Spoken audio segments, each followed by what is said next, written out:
하나님 말씀 오셨습니다. 하나님 말씀은 로마서 2장 12절입니다. 12절부터 16절까지의 말씀. 로마서 2장 12절부터 16절까지의 말씀. 신약성경 241페이지입니다. 신약성경 241페이지 로마서 2장 12절부터 16절까지의 말씀. 찾으셨으면 제가 봉독하였습니다. 무릇 율법 없이 범죄한 자는 또한 율법 없이 망하고 무릇 율법이 있고 범죄한 자는 율법으로 말미암아 심판을 받으리라. 하나님 앞에서는 율법을 듣는 자가 의인이 아니요 오직 율법을 행하는 자라야 의롭다 하심을 얻으리니 율법 없는 이방인이 본성으로 율법의 일을 행할 때에는 이 사람은 율법이 없어도 자기가 자기에게 율법이 되나니 이런 이들은 그 양심이 증거가 되어 그 생각들이 서로 혹은 고발하며 혹은 변명하여 그 마음에 새긴 율법의 행위를 나타내느니라. 곧 나의 복음에 이른 바와 같이 하나님이 예수 그리스도로 말미암아 사람들의 은밀한 것을 심판하시는 날이니라. 아멘. 이 시간은 로마서 25번째 강의가 되었습니다. 율법을 듣는 자와 행하는 자라는 제목으로 하나님 말씀 증거하도록 하겠습니다. 율법을 듣는 자와 행하는 자. 이 기독교를 머리에 떠올리면 사람들이 가장 첫 번째 이제 떠올리게 되는 게 그겁니다. 예수 천당 불신족이죠. 그러니까 예수 믿으면 천당 가는데 예수 안 믿으면 지옥 간다. 뭐 원론적으로 얘기하면 맞는 얘기입니다. 맞는 얘기예요. 근데 예수 믿는다는 것이 무엇을 의미하는가? 예수를 안 믿는다는 것이 무엇을 의미하는가? 이것부터 불분명하면 그냥 기분이 좀 나빠집니다. 그렇지 않습니까? 왜요? 아니 착하게 살아도 지옥 가고 못되게 살아도 예수 믿으면 천당 간다. 착하게 살아도 예수 안 믿으면 지옥 가고 못되게 살아도 예수 믿었으니까 천당 간다. 좀 웃기죠? 웃기는 얘기입니다. 안 믿는 사람들이 그런 거 가지고 뭐라고 얘기하면 여러분 그건 굉장히 타당성 있는 얘기입니다. 왜냐하면 상식적인 얘기니까요. 상식적인 얘기니까. 실질적으로 여러분들 한국교회 교인들 중에 상당수 어떻습니까? 예배당 왔다 갔다 출퇴근하니까 자기는 천당 갈 거라고 확신을 갖습니다. 사는 거 보면은 불신자들보다 못하거든요.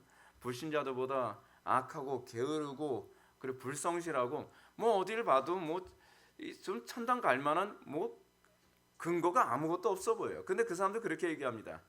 그래도 예수 믿었으니까 천당 가는 거 아닙니까? 근데 저는 항상 그런 사람들한테 그런 얘기합니다. 예수 믿는 게 뭔데? 진짜 믿었냐 안 믿었냐? 전 그런 질문 항상 던집니다. 예수 천당 불신지옥 틀린 얘기 아닙니다. 분명히 성경적으로 맞는 것은 사실입니다. 근데 오해의 소지가 있습니다. 그래서 예수 천당 불신지옥 외치면 불신자들이 반감이 굉장히 심합니다.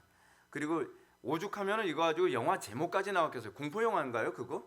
예수 천당 불신지옥? 뭐 그런 제목까지 나왔습니다. 굉장히 웃기죠. 굉장히 웃깁니다. 예수 천당 불신지옥은 기독교인들조차도 제대로 인지를 못하고서 그러고 있으니까 불신자들이 그거 가지고서 기분 나빠하는 것도 뭐 심한 건 아니라는 생각이 듭니다. 문제는 이겁니다. 이렇게 부도덕해도 천당을 갈 수 있다라고 얘기하게 되면 하나님은 결코 공정하지도 공의롭지도 않은 하나님으로밖에 보이지 않습니다. 하나님께서 우리를 부르신 목적이 무엇입니까? 하나님이 어떤 분이신지를 이 세상 사람들에게 알도록 하기 위해서 우리를 구원하신 것이거든요. 그러니까 사람들이 그런 얘기 많이 하잖아요. 하나님이 있다면 보여줘봐. 근데 그 소리가 왜 나오냐 하면 예수 믿는 사람들 보니까 하나님이 없는 것 같이 보이더라는 겁니다. 어떤 며느리가 있습니다. 어떤 며느리가 그 예수 믿는 집안에 시집을 갔어요. 시집을 갔는데 시어머니가 굉장히 좀 문제가 많아요. 시어머니가 얼마나 이 며느리를 못 살게 구는지 시어머니의 시자만 들어도 이가 갈린다는 겁니다. 근데 이 시어머니가 그래도 또 전도하겠다고 야, 너 예수 믿어야 천당 가. 너 예수 안 믿으면 너 지옥 간다. 라고 얘기하니까 이 며느리가 속으로 그런 얘기했다 그럽니다. 아이고 시어머니께서 천당 가신다면 저는 지옥에 가고 싶어요. 저는 시어머니 안 계신 곳으로 가고 싶습니다. 여러분 이거 상식적인 얘기 아닙니까? 상식적인 얘기. 그 시어머니에게서 그리스도가 보여야 되는데 그 시어머니에게서 하나님이 보여야 되는데 안 보이는 겁니다. 사실은 우리를 구원하신 목적은 그리스도께서 어떤 분이신지 하나님이 어떤 분이신지를 우리의 삶과 우리의 말과 우리의 열매를 통해서 드러내기를 원하는 건데 그거에 보이지 않으니까 자꾸 하나님 있으면 보여달라 그러는 거죠. 근데 우리의 삶 통해서 그리스도께서 어떤 분이시냐? 그리스도께서는 공의로우신 분이시고 지혜로우신 분이시며 합리적인 분이시고 또 초월적인 분이시고, 이런 부분이 그리스도인들의 삶에서 나타났을 때 굳이 그리스도를 보여달라, 하나님 보여달라, 그런 얘기 안 나오겠죠. 근데 우리의 삶 속에서 그게 안 나타나니까 자꾸 안 믿는 사람들이 뭐 하나님 뭐 있다면 보여줘봐, 이런 얘기가 자꾸 나오는 겁니다. 여러분, 자녀들의 교육 문제도 그렇습니다. 여러분들이 자녀들에게 하나님이 어떤 분이신지를 삶 속에서 보이지 않고 예수 믿어 백날 얘기해봐야 소용이 없습니다. 왜냐하면 부모의 삶 자체가 하나님이 없다는 걸 날마다 논증해주고 있잖아요. 내가 입증해줄게, 하나님이 없다는 걸. 그리고 나서 입으로는 예수 믿어야 천당 간대요. 그거 웃기는 얘기죠. 삶으로서는 하나님을 부정하면서 입으로는 하나님을 긍정을 해요. 이걸 우리는 뭐라 얘기합니까? 외식이라고 얘기하는 거죠. 이게 외식입니다. 다른 게 외식이 아니에요. 바리새인들의 문제가 그것 아닙니까? 삶과 행동의 일치가 없습니다. 삶 속에서는 하나님을 부정하는데 말로는 하나님을 인정하는 것 같습니다. 그러니까 바리새인들을 향해서 예수님이 뭐라고 말씀하십니까? 외식하는 자라고 얘기하는 것 아니겠습니까? 오늘 보면은 이제 지난 강의와 연결해서 이해해야만 하는 부분입니다. 그러니까 율법과 행위에 대한 문제를 다루고 있기 때문에 그런 거죠. 우리 12절 말씀 먼저 한번 보시겠습니다. 12절 다 같이 읽겠습니다. 시작.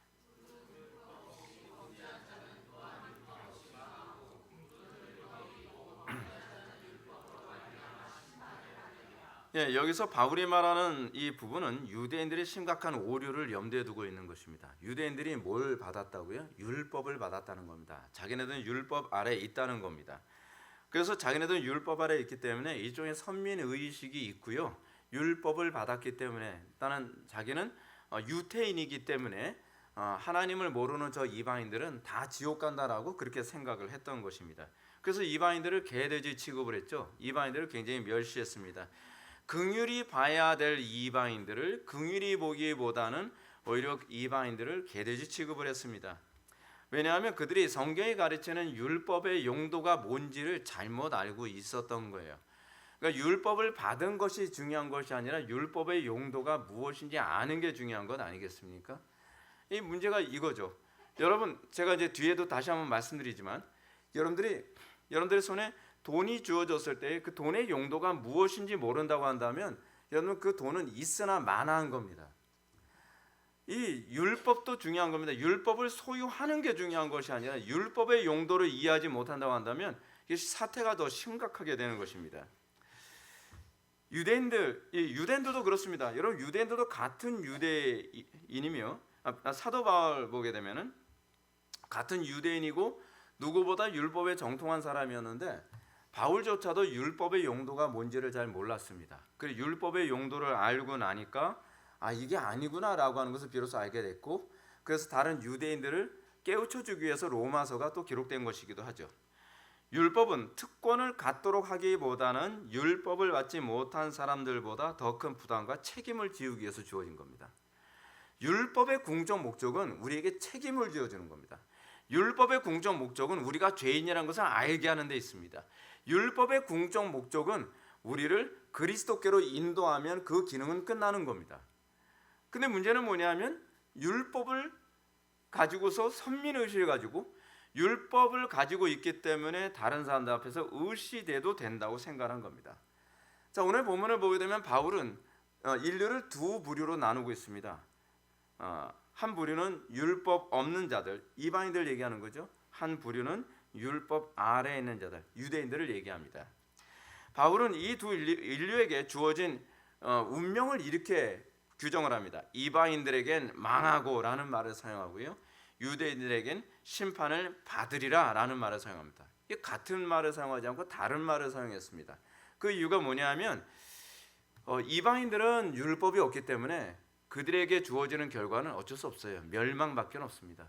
그들이 아무리 착하게 산다 할지라도 그들이 우리 옛날에 그런 복음성가 있잖아요. 어여뻐도 못 가요 하나님 나라, 귀여워도 못 가요 하나님 나라, 맘착해도 못 가요 하나님 나라. 이 하나님의 은혜가 아니어서는 구원받을 길이 없습니다. 왜 구원받을 길이 없습니까? 그 이유가 뭡니까? 죄인들은 하나님 나라에 들어갈 수가 없거든요. 죄인들은요. 근데 문제는 뭐냐면 그런 사람들이 이렇게 얘기를 하죠. 그래 착한 일 하게 되면은 천국 들어갈 수 있지 않나요? 그렇지 않죠. 죄는 죄에 대한 대가를 치릅니다. 여러분 감옥에서 아무리 착한 일을 많이 한다고 해서 여러분 죄 없는 거로 쳐집니까? 그렇지 않아요. 죄는 죄와 또 선행은 별개의 문제예요. 죄를 지면 그의 대가를 치러야 돼요. 근데 죄의 대가를 성경은 뭐라고 얘기하냐면 죽음이라고 얘기하는, 멸망이라고 얘기하는 거죠. 우리는 자꾸 착각하는 게 이거죠. 선행을 많이 하면 그 죄가 상쇄될 거라고 생각을 합니다. 근데 여러분 상식적으로 생각을 해보십시오. 선행을 했다고 해서 죄가 상쇄되는 게 아니에요. 이 죄의 문제는 그냥 죄의 문제로 심판을 받아야 됩니다. 그래서 율법이 없는 이방인들, 하나님의 은혜와 관계없는 이방인들은 자동적으로 어쩔 수밖에 없죠. 그들은 아무리 선하게 지내고 아무리 착하다 한다 할지라도 그들은 그냥 멸망당할 수밖에 없습니다. 근데 유대인들을 향해서는 심판을 받으리라 라고 얘기합니다. 왜 유대인들은 멸망이라는 말이나 구원이라는 말을 사용하지 않고 심판을 받으려고 얘기하느냐? 그 얘기는 뭐냐면 유대인들은 율법을 가지고 있기 때문에 이 율법에 대해서 어떻게 반응하느냐에 따라서 망할 수도 있고 구원을 받을 수도 있기 때문에 그렇습니다. 망할 수도 있어요. 유대인이라고 해서 안 망하는 게 아닙니다. 이런 부분을 견제하지 않으면 자기 자신들이 율법을 받았다는 것 가지고서 무조건 구원의 확신을 갖는다는 것이 얼마나 미련한지를 알 수가 있는 거죠. 자, 이런 차원에서 우리는 바울이 14절과 15절에 부가 설명한 부분을 이해해야만 합니다. 14절과 15절 말씀을 제가 읽겠습니다.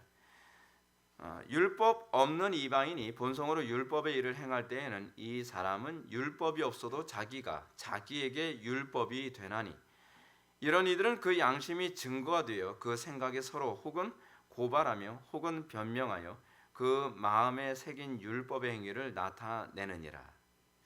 여러분들 오늘 지금 14절과 15절 본문을 보면 뭐가 있죠? 괄호가 있습니다. 괄호가 딱 있어요. 이 괄호가 있다는 얘기는 무슨 얘기냐면 이 14절과 15절은 바로 앞절 12절과 15절을 설명해 주기 위해 들어간 부분이다 라고 그렇게 이해를 하면 됩니다. 근데 문제가 무엇이냐면 우리 개역 성경은 14절과 15절에 괄호가 되어 있는데 킹제임스 성경은 13절부터 15절까지 괄호를 채워놨어요.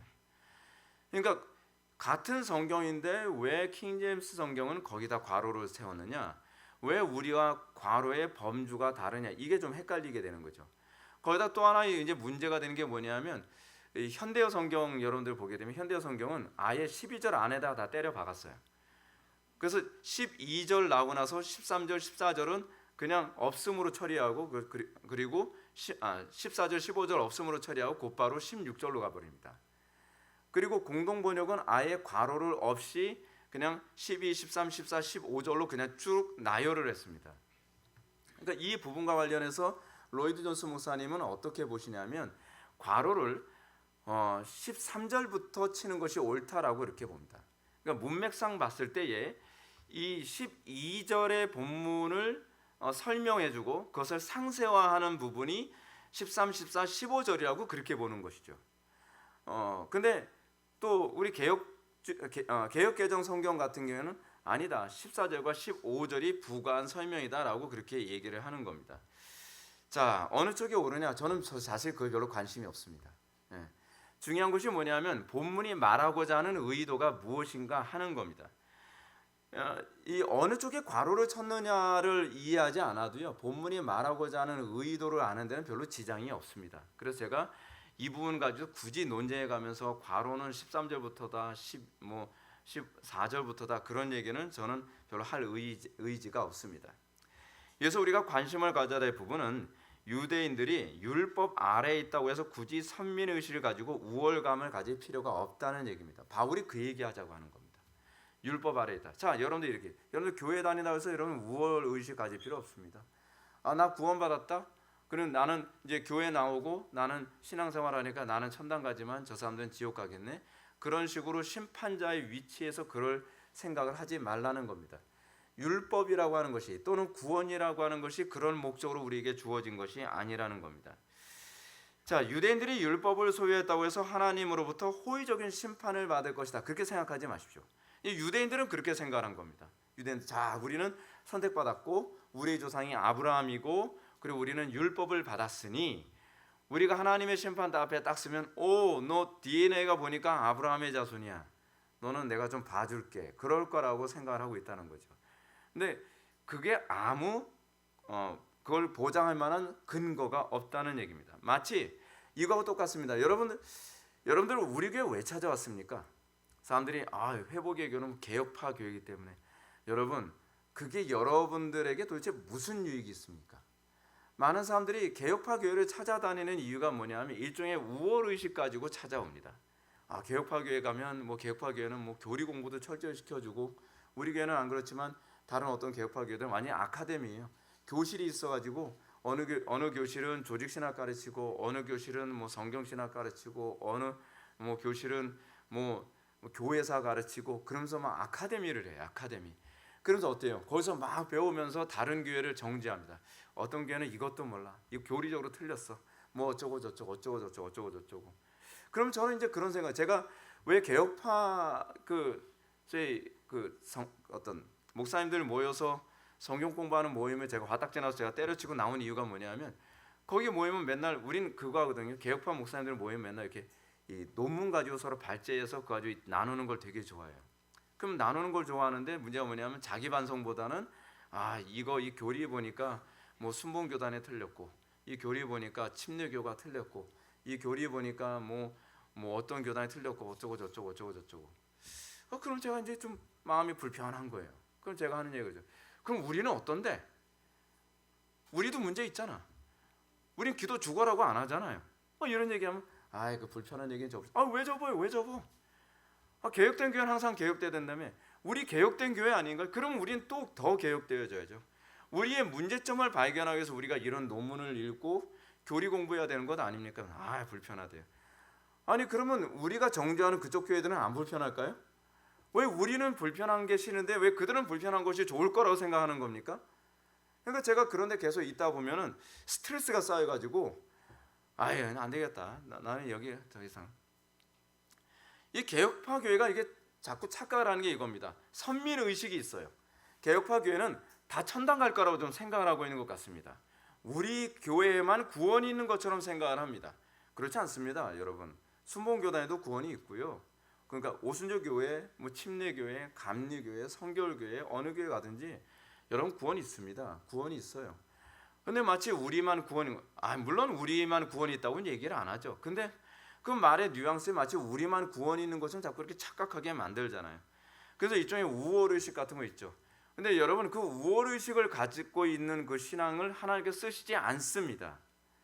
하나님께서 쓰시는 사람은 겸손한 사람입니다. 하나님께서 쓰시고자 하는 사람들은 섬기겠다는 마음입니다. 내가 더 많은 교리를 알고 있으면 그거 가지고 어떻게 한국교회를 섬길까, 연약한 교회를 섬길까, 연약한 지체들을 섬길까라고 생각하는 사람들을 하나님께서 쓰시는 것이지, 내가 교리를 더 많이 알고 있고 내가 딴 사람보다 책을 더 많이 읽었고 너 바빙크 읽어봤어? 카이퍼 읽어봤어? 그런 사람 하나님 쓰시지 않습니다. 하나님께서 오히려 이 부분을 통해서 내가 더 낮은 자세에서 어떻게 하면 섬길까를 고민할 때 하나님께서 그들에게 복을 주시고 그들에게 하나님께서 그들을 쓰시는 거죠. 바울이 말하는 문제의 핵심은 이것입니다. 율법을 지키는가 지키지 않는가의 문제입니다. 그러니까 문제가 이거죠.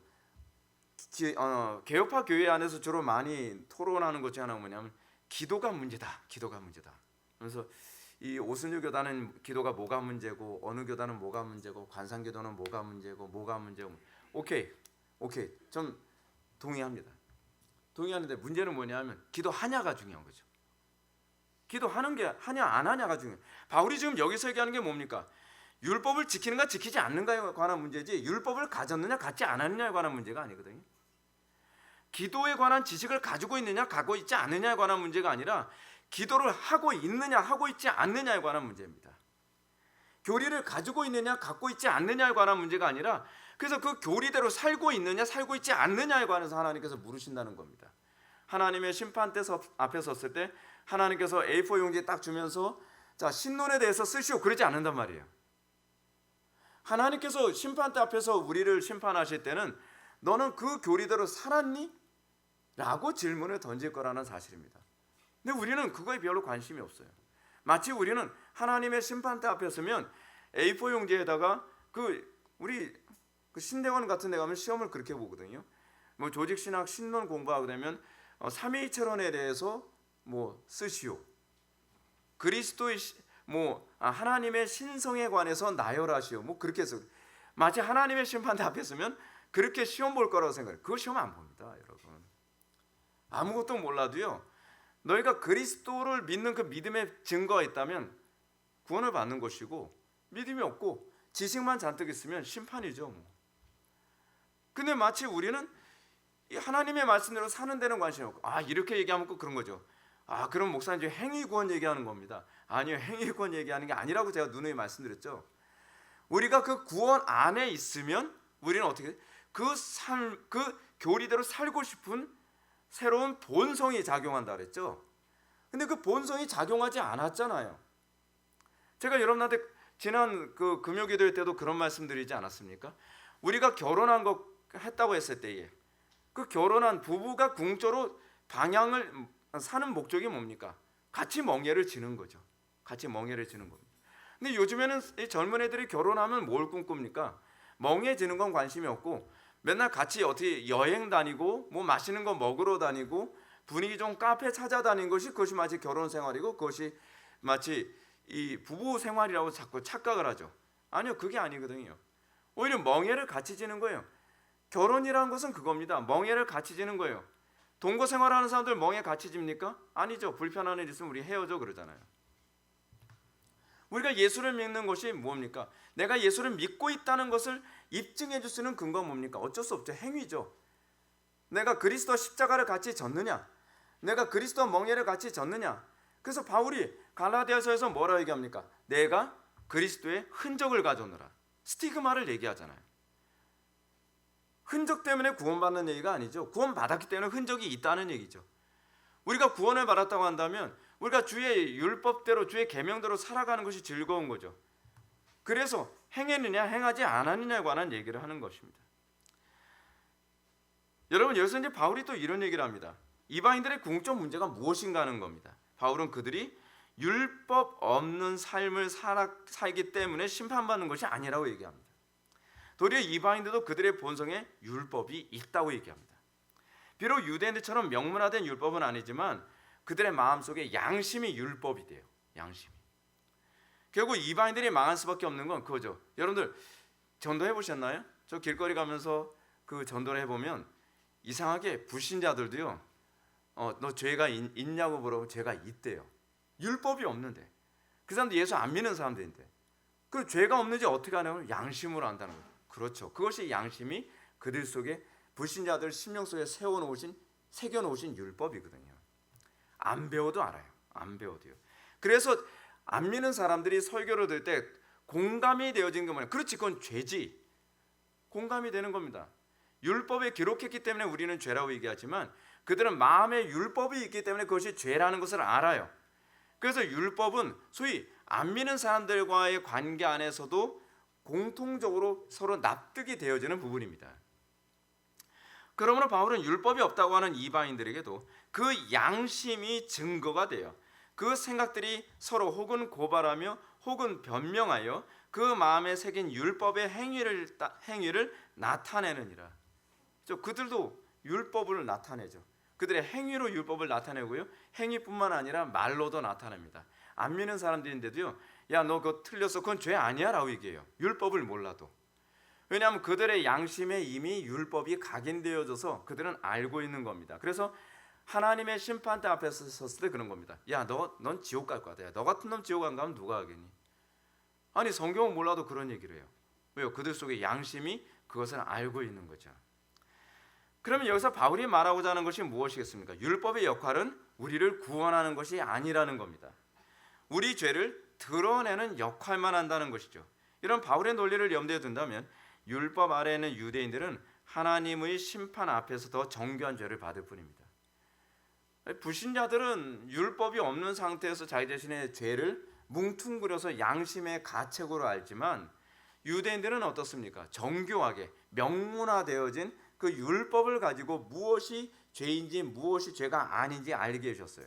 알게 해주셨는데 안 지켜요, 이 인간들이. 그러면 더 이 죄에 대한 무게가 무거운 거죠. 하나님의 심판대 앞에 섰을 때 더 엄격한 정죄와 심판을 받는 것이 당연한 거 아니겠느냐라고 바울이 논증하는 겁니다. 그러면 그 정죄의 핵심이 무엇이겠습니까? 정죄의 핵심. 여러분, 이 정죄의 핵심을 이해하기 위해서는 어쩔 수 없어요. 다시 시내산 언약으로 돌아가야만 합니다. 구약으로 돌아가요. 구약에 이제 출애굽기를 보게 되면 시내산 언약이 나옵니다. 시내산 언약이 출애굽기 19장부터 출애굽기 24장 11절까지가 시내산 언약이 기록되어 있습니다. 이 내용은 이렇습니다. 19장에서는 하나님과 이스라엘이 대면하는 장면이 나와요.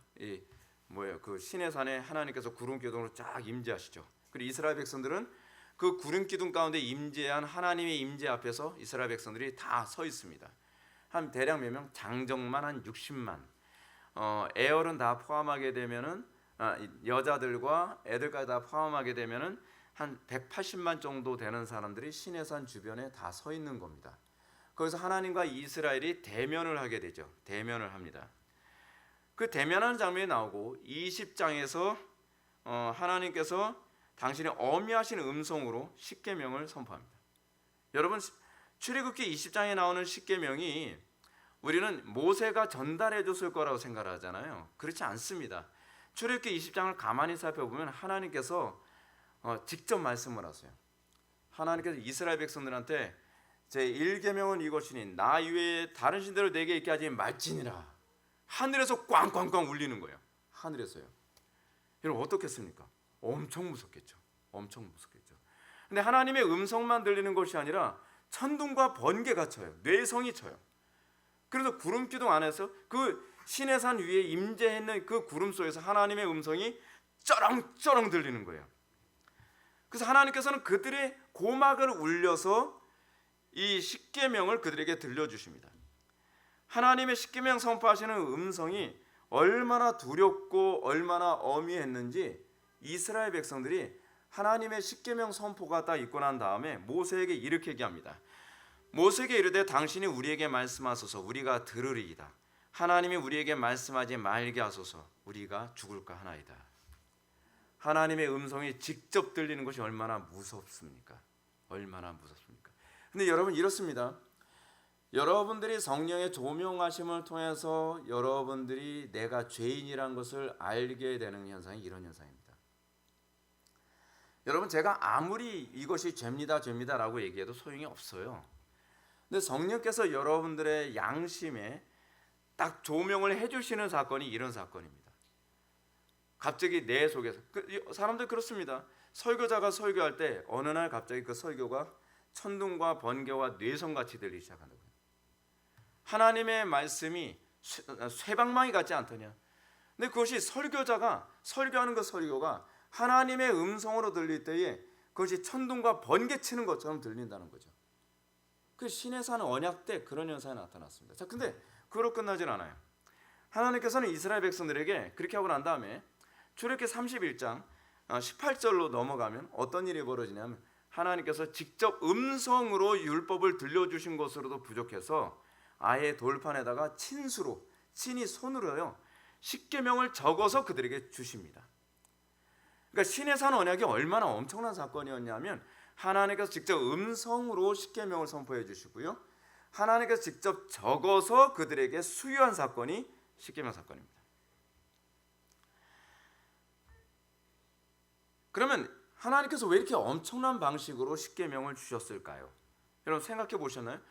여러분 그냥 모세야 그냥 얘기해라 그렇게 하면 될 것 같잖아요. 그렇게 얘기 안 하셨어요. 이 시내산 언약이 얼마나 엄중하면 하나님께서 직접 나타나서 하나님께서 당신의 음성과 당신의 친수로 직접 십계명을 그들에게 전달해 주셨단 말입니다. 그 이유가 뭘까요? 단순히 그들을 구원하기 위한 게 아니에요. 자꾸 우리가 복음을 착각하는 게 뭐냐면 우리에게 왜 구원을 주셨는가, 우리에게 왜 이 말씀을 주셨는가를 우리는 자꾸 인지를 잘 못해요. 그래서 제가 속이 터지는 겁니다. 출애굽기 19장 5절부터 6절 말씀은 하나님께서 왜 이스라엘 백성들을 구원하셨는지, 왜 그들을 선택하셨는지, 왜 그들에게 율법을 주셨는지를 이렇게 설명합니다.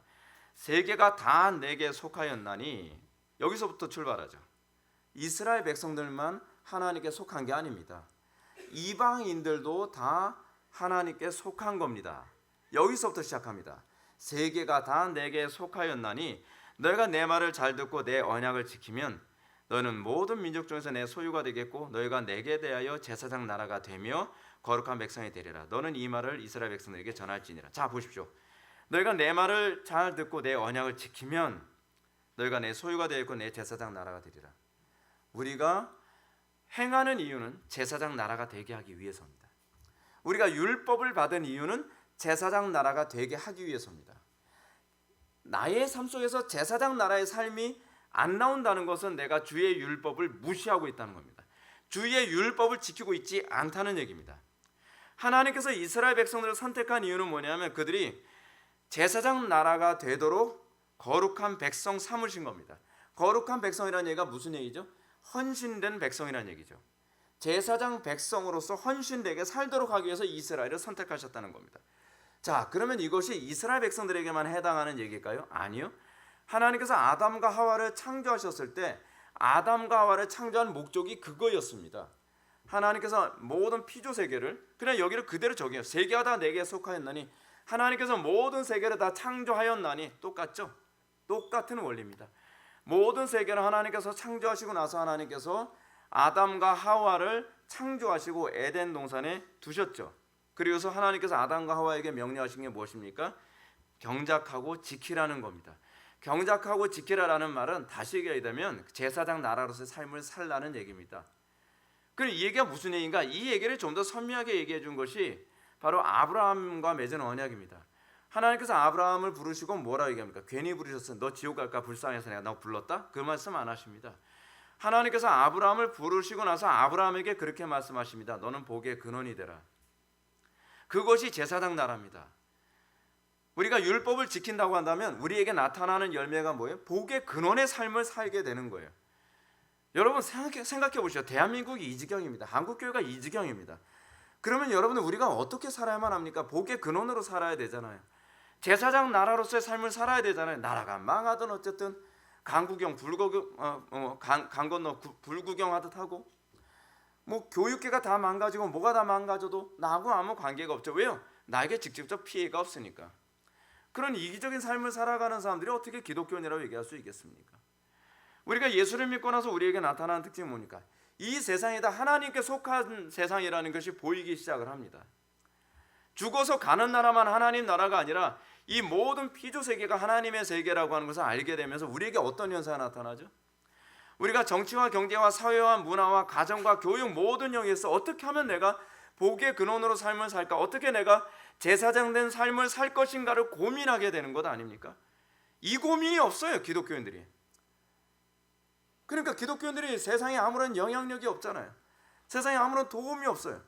교회만은 뭐합니까? 교회 많아도 세상은 여전히 썩는데. 예수님께서 마태복음 5장에서 뭐라고 얘기합니까? 제자들한테 많은 사람들이 모였는데 하나님께서 너희들을 구원하신 목적이 무엇이냐? 세상에서 소금과 빛의 역할을 감당하라. 이게 복의 근원이거든요. 이 언어를 다르게 표현했을 뿐이지 어디선 제사장 나라, 어디서는 복의 근원, 어디서는 경작자가 되라. 다 그런 식으로 표현한 겁니다. 너는 세상의 소금과 빛의 역할을 감당하라. 소금이 그 맛을 잃으면 무엇으로 짜게 하리요? 밖에 버리요? 밟힐뿐이니라. 지금 교회들의 모습이 그것 아닙니까? 소금의 역할을 안 하니까 그냥 밖에 버려 멸시를 당하는 것 아니겠습니까? 근데 이제 문제가 이겁니다. 따지고 보면 궁극적으로 이방인들의 본성에 있는 양심이라는 게 그겁니다. 여러분, 왜 이방인들, 그러니까 하나님을 안 믿는 사람들이 교회를 정죄하느냐? 그 얘기는 당연하죠. 왜냐하면 교회가 세상의 소금과 빛의 역할을 감당해야 되는 건 아니에요 라고 보고 있는 거예요. 왜요? 그들의 양심 속에 그렇게 작용이 일어나거든요. 안 믿는 사람들의 양심 속에서 일어나는 것이 뭐냐면 내가 죄인이라고 하는 걸 뭐로 알게 되느냐? 안 믿는 사람들도 그거 알거든요. 내가 다른 사람한테 유익된 삶을 살아야 되는데 내가 가정에서도 내가 복의 근원으로 살아야 되고 친구들과의 관계에서도 복의 근원으로 살아야 되고 사회생활하면서도 복의 근원으로 살아야 되는데 이게 안 되는 거예요. 이게. 그리고 나면 양심에 가책이 오는 거죠. 왜요? 하나님께서 우리를 그렇게 창조하셨기 때문에 그렇습니다. 자기 중심적으로 살면 죄라는 거 알아요. 그 양심이 끊임없이 찔러대요. 그러니까 불편한 겁니다. 이웃에게 복을 끼치는 삶을 살아야 한다는 거 알아요. 가족들에게 유익을 끼치는 삶을 살아야 된다는 거 알고 있고, 형제들과의 관계 안에서도 유익을 끼치는 삶을 살아야 된다는 건 알아요. 근데 이게 안 되는 거예요. 그러니까 양심의 가책이라는 게 느껴지죠. 양심의 가책이라는 것이 뭐라고요? 율법이 그들 속에서 작용을 하는데, 그 율법이 작용하는 방식이 뭐냐면 복의 근원의 삶을 살아야 된다고 하는 책임과 의무감을 준다는 거죠. 하나님을 모르는 이방인들의 마음속에서도 복의 근원으로 살아야 마땅하다는 마음이 있다는 겁니다. 그래서 하나님을 모르는 사람들도요, 나라 지키기 위해서 총 들고 전쟁터 나가 싸우는 거예요. 그 괜히 나오는 것 아니거든요. 그들 속에 양심이 그것이 옳다는 걸 알려주는 것이거든요.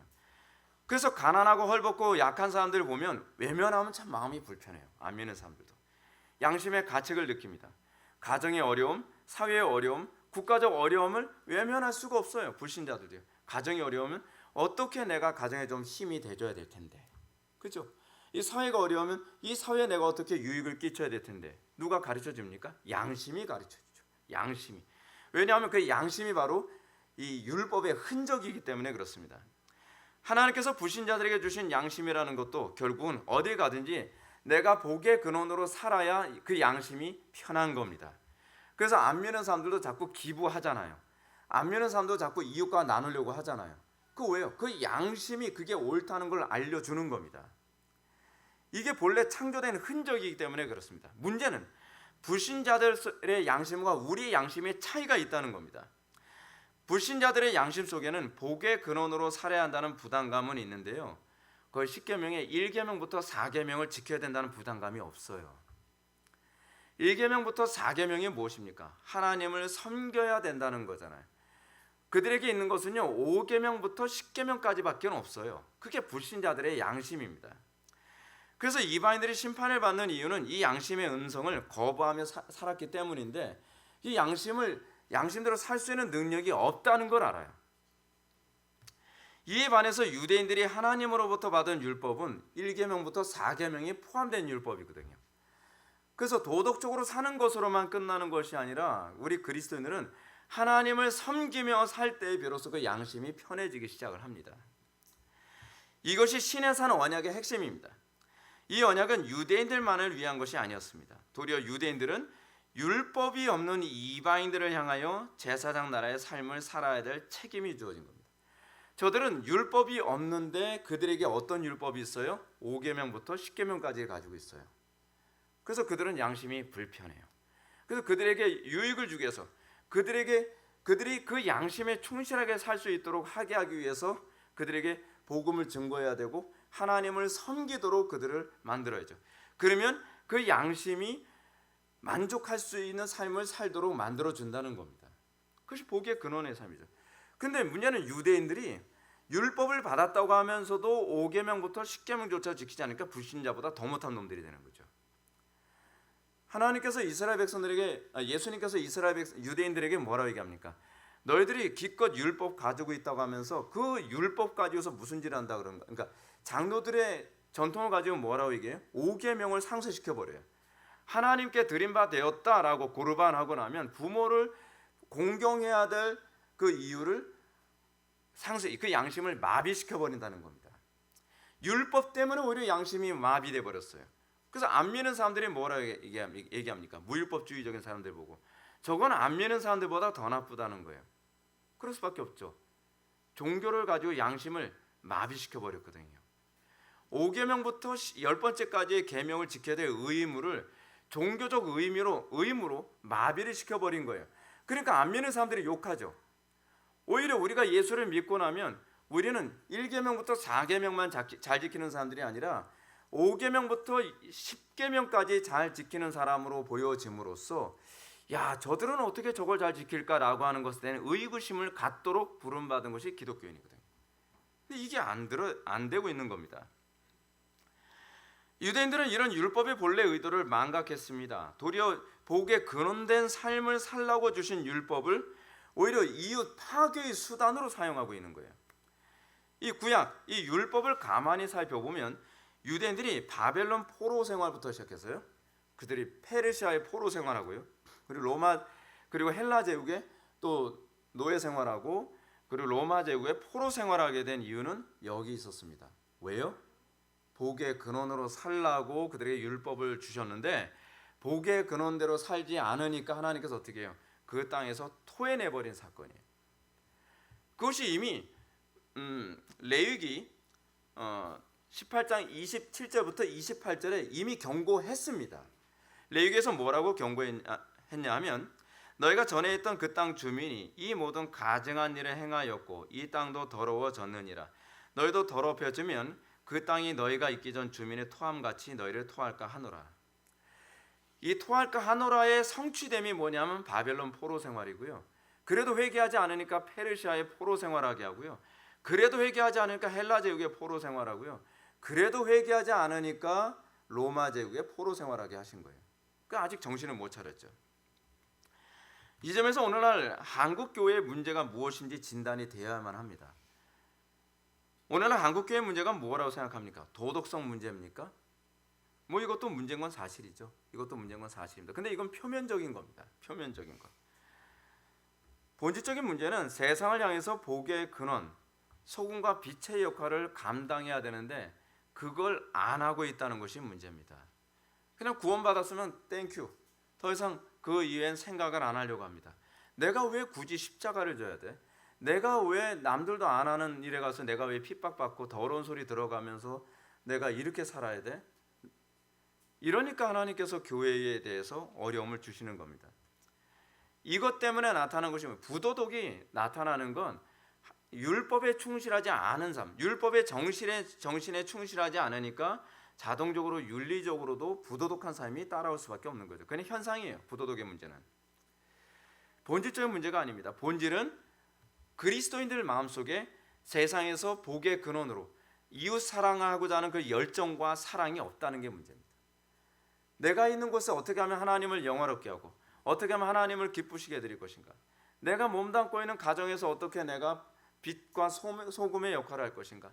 내가 몸담고 있는 교회에서, 내가 몸담고 있는 직장에서, 내가 몸담고 있는 나라에서 어떻게 내가 소금과 빛의 역할을 감당할 것인가에 관한 고민 자체가 없다는 겁니다. 그래도 천당은 간다고 또 박박 우깁니다. 천당 못 간다니까요. 천당 못 가요. 신약 성경이 가르치는 교회의 존재의 목적은 교회 자체를 위해 있지 않습니다. 우린 자꾸 착각을 하죠. 교회 자체를 위해서 교회가 존재한다고 생각합니다. 그래서 더 많이 전도해서 예배당 크게 짓고 더 많이 전도해서 더 우리끼리 재밌게 살고, 문제는 신해산 언약의 연장선상에 있다는 걸 이해하지 못하고 있다는 겁니다. 신해산 언약의 연장선이 무엇입니까? 사도 베드로가 얘기하죠. 너희는 택하신 족속이 왕같은 제사장이요 그의 소유된 백성이니. 제사장 나라의 삶을 살라고 우리를 구원하셨다는 것, 신해산 언약을 그대로 떠올리게 하고 있는 겁니다.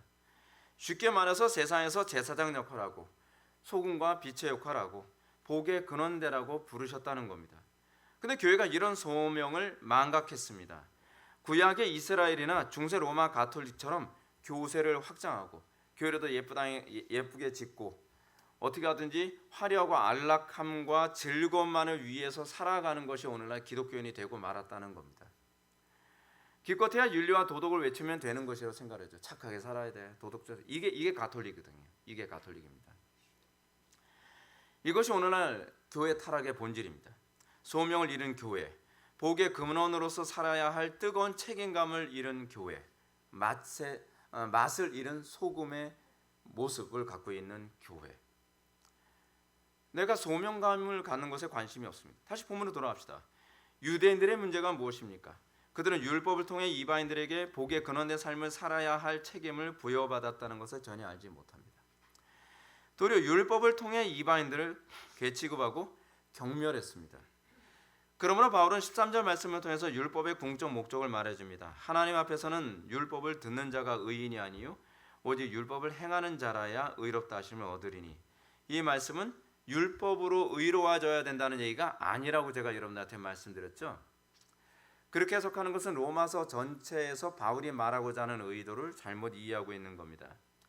바울이 말하고자 하는 핵심은 율법을 주신 의도입니다. 하나님께서 유대인들에게 율법을 주신 목적은 들으라고 주신 것이 아니라 행하라고 주신 거라는 겁니다.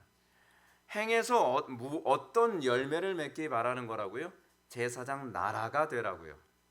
하나님께서 여러분들에게 구원의 조건으로 율법을 주신 것이 아니라 그 율법을 지킴으로 여러분들이 몸담고 있는 가정과 직장과 캠퍼스와 교회와 사회의 제사장 나라 역할을 하라고요. 복의 근원 역할을 하라고요. 하나님을 영화롭게 하라고 하나님께서 율법을 주셨다는 것입니다. 율법을 행해야 하나님과 올바른 관계를 이루는 것이 아니라 하나님과 올바른 관계를 맺었다고 한다면 율법을 즐거이 행하게 되어 있다는 것입니다. 정말로 믿음으로 구원받은 존재가 됐다면 우리는 하나님의 사업에 열심 내는 친백성이 되어야 마땅합니다. 하나님 나라 사업이 뭡니까?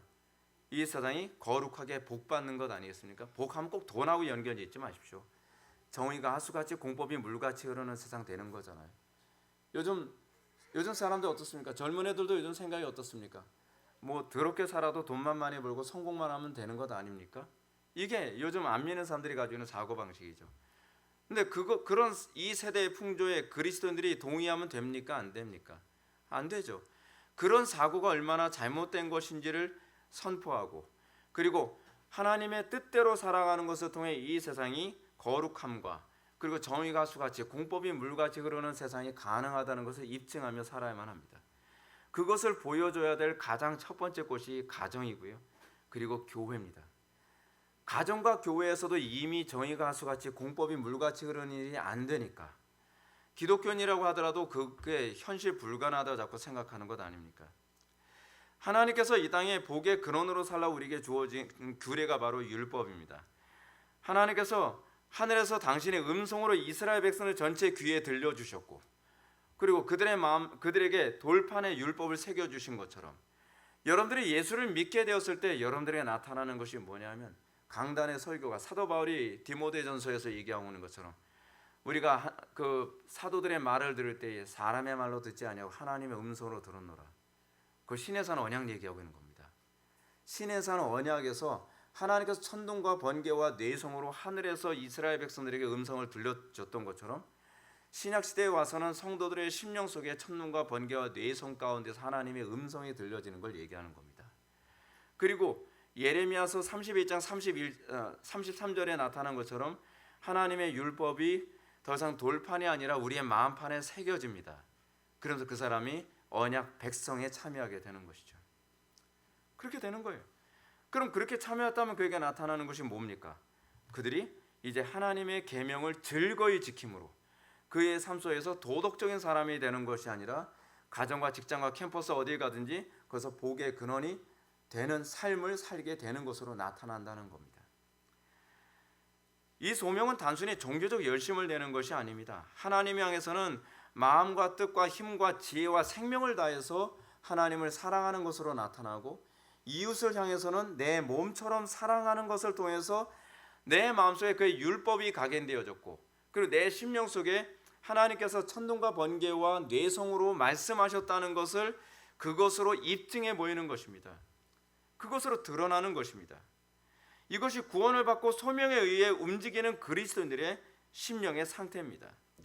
그러므로 우리 주님은 주기도문을 통해서 구원받은 제자들에게 나타나야 될 기도가 뭐라고 얘기합니까? 먼저 그의 나라와 그의 의를 구하라. 그러면 이 모든 것을 너에게 더하여 주리라라고 하는 것입니다. 그의 나라와 그의 의가 뭡니까? 복에 근원된 삶을 살아가는 것. 뜻이 하늘에서 이룬 것처럼 땅에서도 이루어지는 삶을 살아가는 것. 그것이 구원받은 심령들에게 나타날 수밖에 없는 현상이죠. 여러분 설교 들으면서도 왜 따분합니까?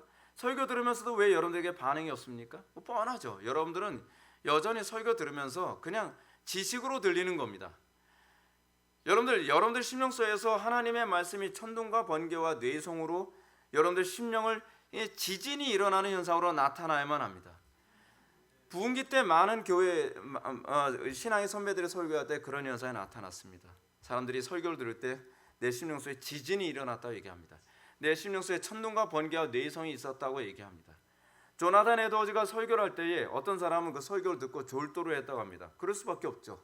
그 심령 속에서 천둥과 번개와 뇌성으로 하나님께서 음성을 들려주셨고 그리고 그 심령에 하나님의 율법이 각인되는 역사가 나타난 겁니다. 그러니 얼마나 충격적입니까? 얼마나 놀라운 일입니까? 전 납득이 갑니다. 이해가 됩니다. 그런데 유대인들은 율법을 지식적으로 듣기만 했지 행하는 데 관심이 없었습니다. 바울이 왜 그런 얘기하겠습니까? 그들 심령 속에는 머리로 들었지 지식으로 들었지 그들의 영혼 속에 하나님의 음성이 율법이 선포되어지고 율법이 각인되어진 사건이 없었다는 걸 지적하고 있는 겁니다.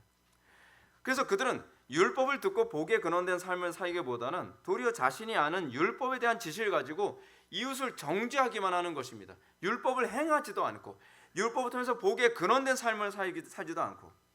근데 이런 모습이 오늘날 개혁파 교회의 문제라니까요.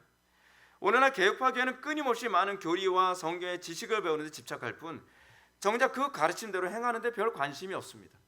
개혁파 교회가 여러분 관심을 가져야 되는 게 어떻게 하면 더 정확한 정보를 전달할 것인가가 아니라 어떻게 회중의 심령 속에 천둥과 번개와 뇌성으로 성령께서 그 심령에 하나님의 음성이 들리게 만들 것인가를 고민해야 되는 것 아니겠습니까? 기도를 안 해요. 강단에 서기 전에. 로이 존스 목사님이 강단에서 설교했을 때 회중들에게 나타나는 특징이 뭐냐면 위대하다는 겁니다. 그 심령 속에 하나님께서 천둥과 번개와 뇌성이 있었다는 겁니다. 청교도 시대 때의 설교의 위대함이 거기에 있었습니다. 스펄전의 설교, 조나단 에드워즈의 설교, 그리고 낙스의 설교. 낙스의 설교에 관해서는 더 그렇죠. 낙스가 설교할 때에 7개의 나팔을 한꺼번에 불어대는 것 같은 충격이 있었다고 얘기합니다. 여러분 그게 설교입니다. 그것이 바로 하나님께서 설교자를 사용하셨을 때에 심령 속에서 일어나는 신비한 일입니다. 근데 오늘날 개혁파 교회는 지식에만 관심이 있지 심령 속에 이 낙스와 같은 그런 놀라운 역사가 일어나는 것에 별로 관심이 없습니다. 배우는 데야 누구보다 열정적이죠. 정작 그 배운 말씀을 삶에 적용하는 데는 관심이 없습니다. 아니 관심이 없을 정도가 아니라 유대인들처럼 자신들보다 신학적으로 부족하고 교리적으로 부족하고 성경적 지식이 부족하면 우쭐대고 정죄하고 손가락질하기에 바쁩니다. 예수님께서 말씀하시죠. 화 있을진저 너 율법 교사여 지기 어려운 짐을 사람들에게 지우고 너는 한 손가락도 이 짐에 대지 않는도다. 교리와 율법 많이 얘기하면 뭐합니까? 자기가 그 가르침대로 살려고도 안 하는데요. 이건 오늘날 개혁파 교회에서도 예외가 아닙니다. 벗어날 수가 없습니다. 더 많은 지식을 배운 것은 더 큰 책임이 주어집니다.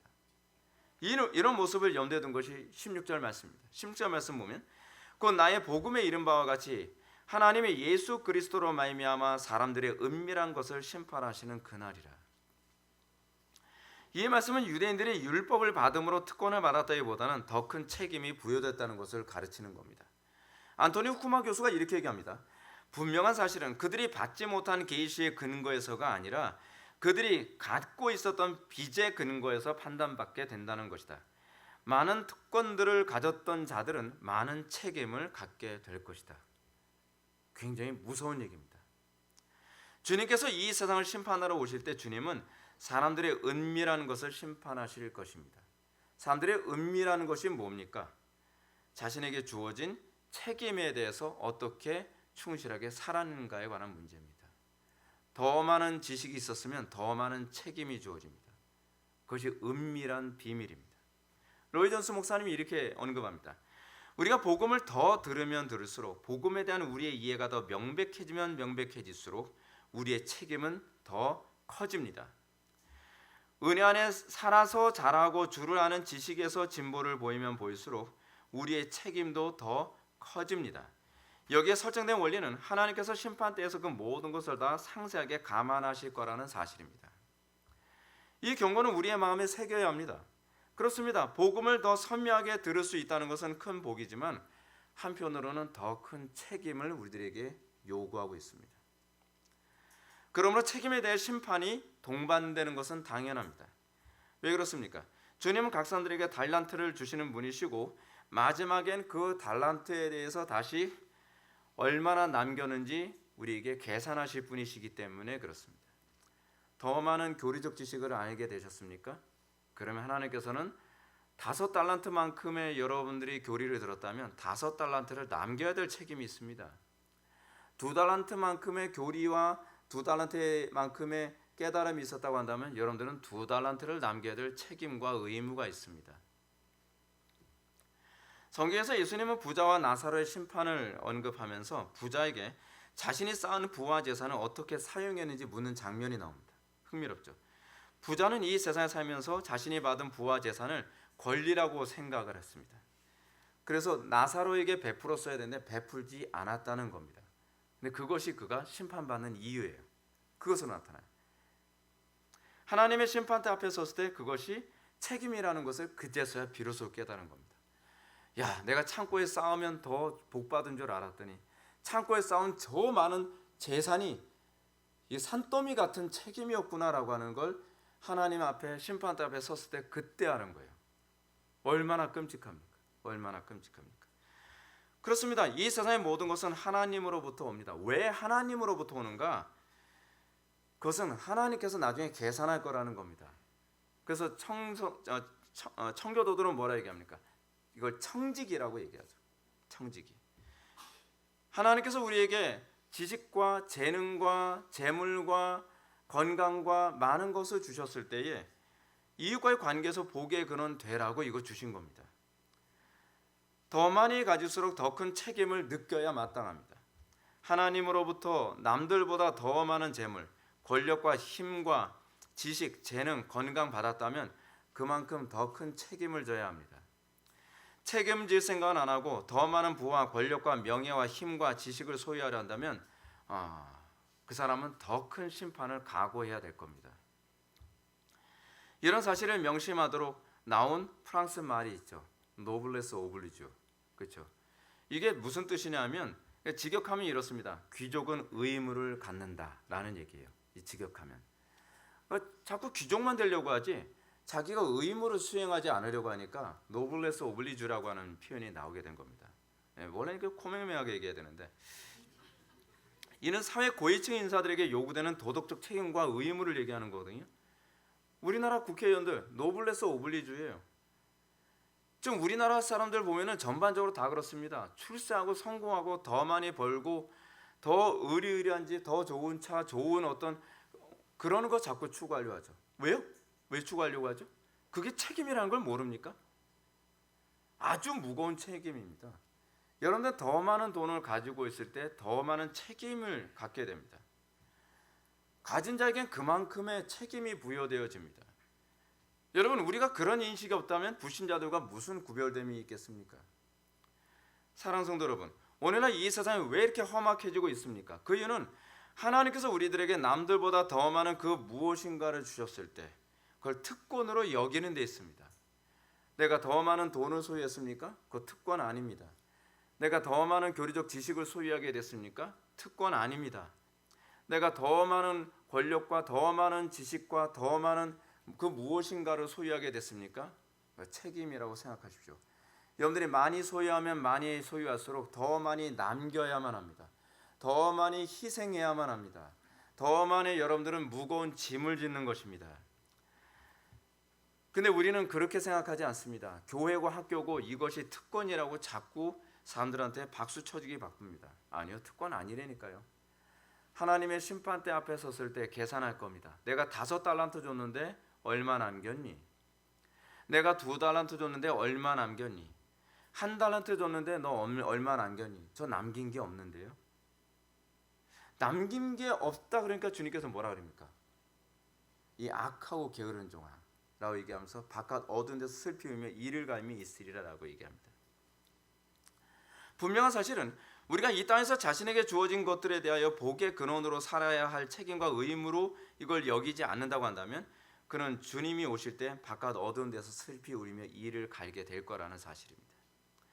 자신에게 주어진 부와 명예와 성공과 힘과 권력과 재능과 지식을 세상의 복의 수단으로 사용하기보다 술친과 더불어 돈과 세월을 낭비하고 악하고 게으른 삶을 살게 된다면 주님 오시는 그날은 그에게 사람들이 은밀한 것을 심판하시는 심판의 날로 여겨지게 될 것입니다.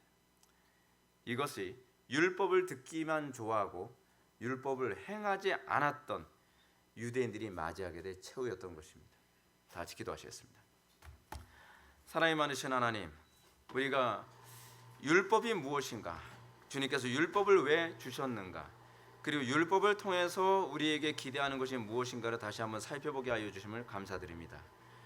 우리가 소유하기만을 기뻐하지 않게 하여 주시고 우리가 책임을 지는 일에 더 많은 관심을 갖게 하여 주옵소서.